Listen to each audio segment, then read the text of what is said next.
Nka waliwo between Bugorobi ne Namungo waliwo ekinanka ababbi babeerawo ennaku eziwedde twakola omulimo kamanda w'ababbi twamukwata afande alina kipooko ey'omuteeyimbwa akukubira walinga wooli afande ndowooza ali Jinja Road bwe munaamutanze crime prevention nja kugivaamu kubanga nti ono avuddewo okubba akasawo kubanga nze tuba tutambula tunoonya babbi bantu we bati ng'akugoberedde tubadde tulina kye tukola nga ba OCs tebatuyambye kubanga bwe tudda mu field bano abantu bennyininyini betukwata betumotalinga okukwata be bagenda otutta okuleka nga mutuwaddeyo tufe nga ba DPCs ne ba OC tebatuyambye be mutuwadde mu bitundu kubanga ffe tuli ba ku byalo ekyo kye mulina okumanya ffe tetulina gye tulaga okitegeera ekyo nakyo mukama wange nkimaze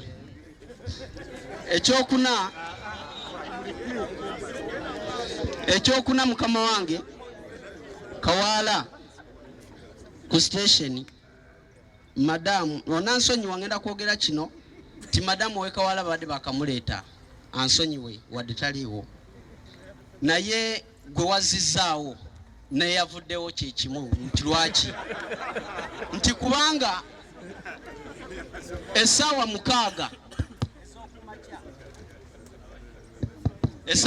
ez'okumakya abantu we basinga omwetaagira oba 5 oba kali 7 tugambe mwezi essaawa ye ofisi ye banzigale simanyi kyagwa Kawala noli bwe yali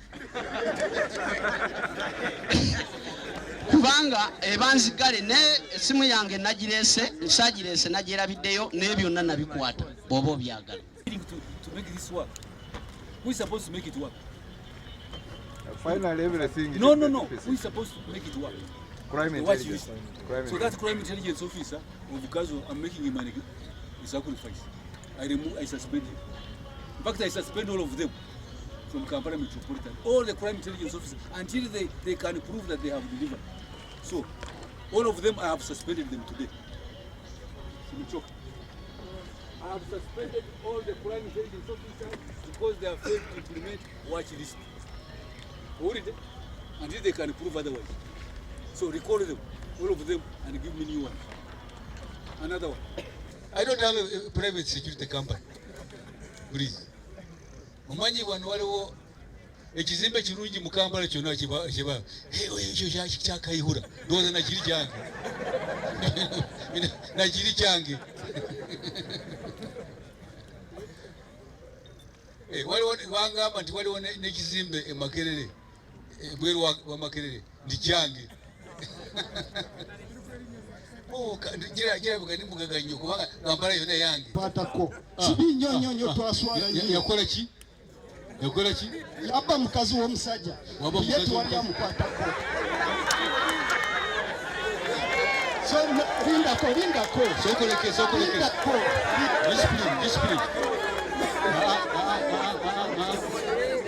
kubanga yayimirira so mbadde nsaba ffe ba crime preventers tufune empisa tubeere abantu balamu tuleme okwevuma. Okay, gearbox kiddemu oyo musango munene nnyo. Jambo komanda, nze mbeera njogera amazima mu nsi yange. Be disciplined my friend.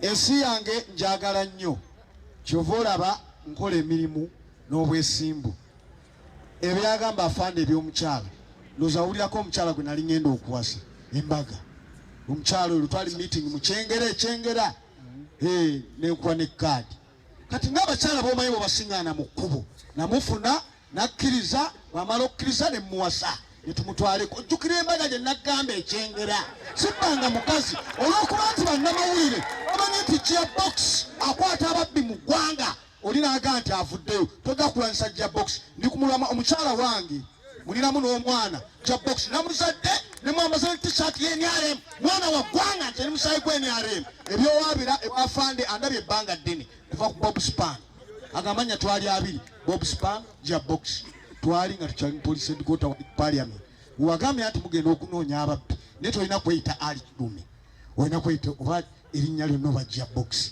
gwe Bob Span munange yafa ebyogambe by'amaka gange no omukyala mulina waka era wa gearbox